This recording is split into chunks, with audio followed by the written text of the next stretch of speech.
네, 여러분 안녕하세요. 지구를 위한 변론 두 번째 시간에는 몇 가지 용어의 유래와 그 역사 흐름에 대해서 말씀을 드릴까 해요. 올 봄에 이제 우리나라에서 굉장히 지금 크게 많이 사용하고 좀 이렇게 유행어라 그럴까? 기업과 금융권을 중심으로 ESG라는 얘기를 많이 하고 있어요. Environment, Social Value, Government. 그리고 여러분 이제 조금은 익숙하실 것 같아요. 지속 가능성 얘기 많이 들으셨죠? SDG라고 해서 Sustainable Development Goal 해서 지속 가능 발전 목표 얘기도 많이 쓰고 있어요.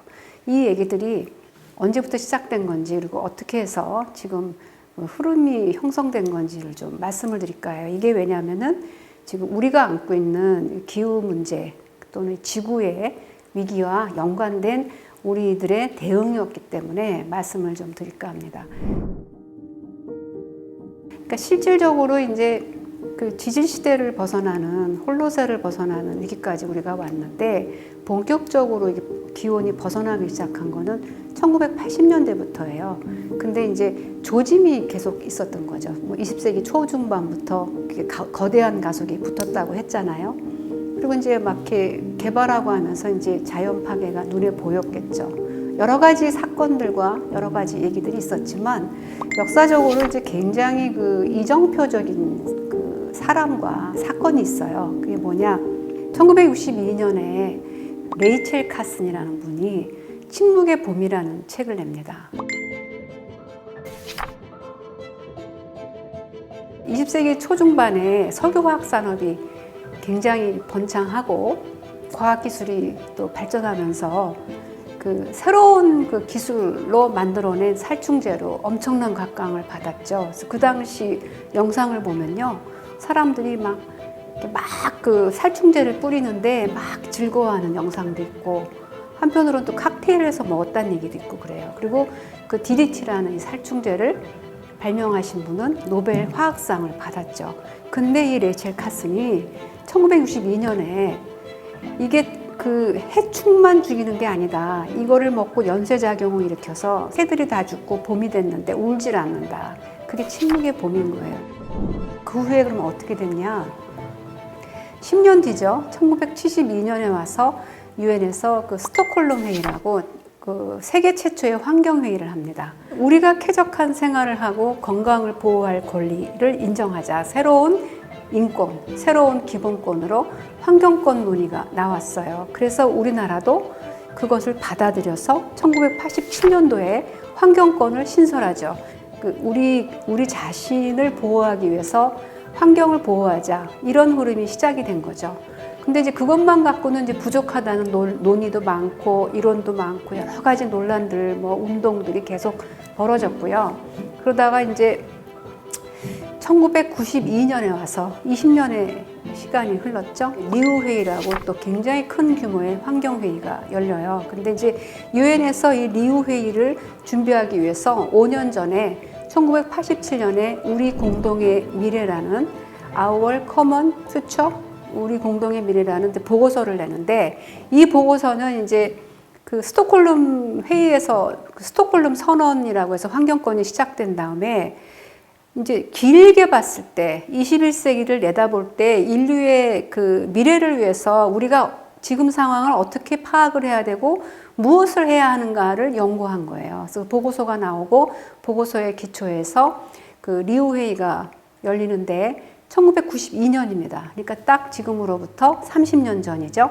그때 지속가능 발전이라는 얘기가 나옵니다.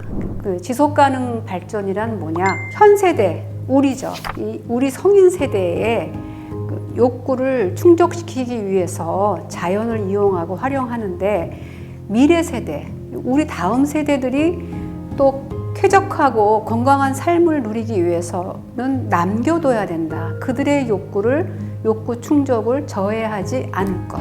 그게 지속가능성의 정의입니다. 그러니까 현 세대의 욕구를 충족하되 미래 세대의 욕구 충족을 저해하지 않을 것. 말하자면 그거를 이제 법적으로는 이제 비교 형량이라고 하는데요. 리우 회의, 우리 공동의 미래라는 보고서에서 나오는 것이죠. 그리고 이제 진짜 중요한 부분은 그 지구 헌장을 만들자는 얘기가 이때 나왔어요. 근데 이거는 불발됐죠. 그 당시에 채택이 못 됐어요. 그래서 이제 지속가능 발전이라는 용어가 등장했고, 이것이 2015년에 와서 유엔이 그 목표로 앞으로 향후 15년, 그러니까 2030년까지죠. 2030년까지 우리 모두가 함께 실현해야 될 삶의 목표로 지속가능 발전 목표를 만들었습니다. 그러니까 92년에 지속가능 발전이라는 얘기가 나오기 시작해서 또 그게 현실화되는 데는 또 20년이 넘게 걸린 거죠. 그때부터 각국이 지속가능 얘기를 많이 하고 정부가 위원회도 만들고 노력을 하게 돼요. 그게 17개 목표인데 핵심 내용은 뭐냐? 경제 성장하고 환경이 조화를 이루어야 된다는 거예요. 그럼 ESG는 뭐냐? 같은 얘기예요. 환경과 기업의 경영하는 방식, 의사결정하는 방식에 환경도 고려해야 되고 인권이나 사회적 가치도 고려해야 된다는 점에서는 내용이 같아요. 근데 이 얘기는 리우 회의가 1992년에 나온 다음에 이제 유엔 환경계획하고 금융권에서 이니셔티브라고 해서 이제 기구를 만들어서 이 지속 가능한 성장을 위해서 기업을 어떻게 경영해야 되는가에서 ESG 논의가 나오기 시작한 겁니다. 그럼 왜 금융권이 먼저 시작을 했느냐?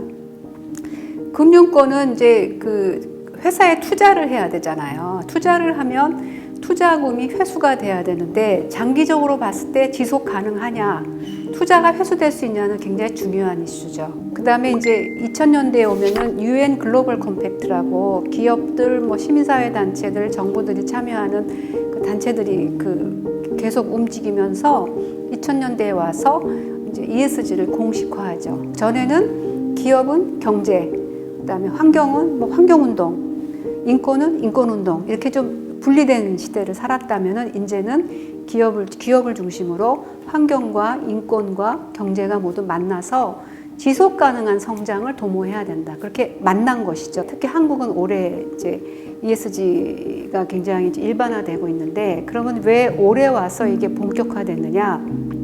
2015년에 유엔 지속가능 발전 목표 외에도 12월에 파리 협약을 통해서 그 기후변화에 관한 각국의 합의가 이루어지잖아요. 5년 동안 이제 보고서 제출을 하는 시간이 있었어요. 그리고 올해부터 이제 실행을 하는 거예요. 각국 정부가 탄소 중립 실행을 시작했기 때문에 ESG가 굉장히 본격화되고 있고 유럽연합이나 미국 정부가 앞장서고 있는 것이죠. 그 준비가 우리나라가 충분히 돼 있느냐? 그렇지는 못해서 어려움을 겪고 있습니다. 우리나라가 지금 재생에너지 준비가 굉장히 안 돼 있어요. 지금 가장 앞장서서 ESG에 관해서 강력한 그 기준을 요구하는 게 유럽연합이라고 볼 수 있어요. 법안도 많이 만들고 있고 공시 의무도 막 법으로 만들고 하기 때문에 우리가 정말 그 속도를 늦추지 않고 지금의 그 흐름을 쫓아가려면 상당히 많은 노력들이 이제 필요한 상황이라서 관심을 좀 기울일 필요가 있습니다. 그리고 세계적으로 그 지수들을 만들어서 ESG 지수를 만들어서 이거를 너네가 만족시켰냐, 조건을 충족했냐, 아니면 우리 너네 거 수입 못해, 이런 식으로 조건들을 요구하는 기구들도 많이 생기고 지수, 인증 제도도 많이 생기고 있어요. 인증을 받는다는 것 비용으로 드는 문제고, 이제까지 그 생산 라인이나 여러 가지 공장의 여러 가지 어려움, 의사결정 구조 다 바꿔야 되는 문제라 상당히 좀 쉽지가 않은 얘기예요. 지금 전반적으로 자본주의의 대전환 시대라고도 볼 수 있죠. 그러니까 과거에는 자본주의 하면은 뭐 노사관계의 갈등 또는 독점 문제, 공정거래 문제 이렇게 문제들이 있었다면 지금은 사회 전체와의 통합을 요청받고 있는 것이죠. 환경 문제, 인권 문제 전부 그 기업이라는 의사결정 안에 들어가야 된다. 그래서 어떻게 보면은 정말로 경제 공동체적인 기업가 정신, 기업 정신이 요구되는 시대로 바뀐 거예요. 그래서 그때 얘기할 수 있는 게 이제 자본주의가 대전환을 하는데 대표적으로 이제 지적되고 얘기되는 게 이해관계자 자본주의라는 것이죠.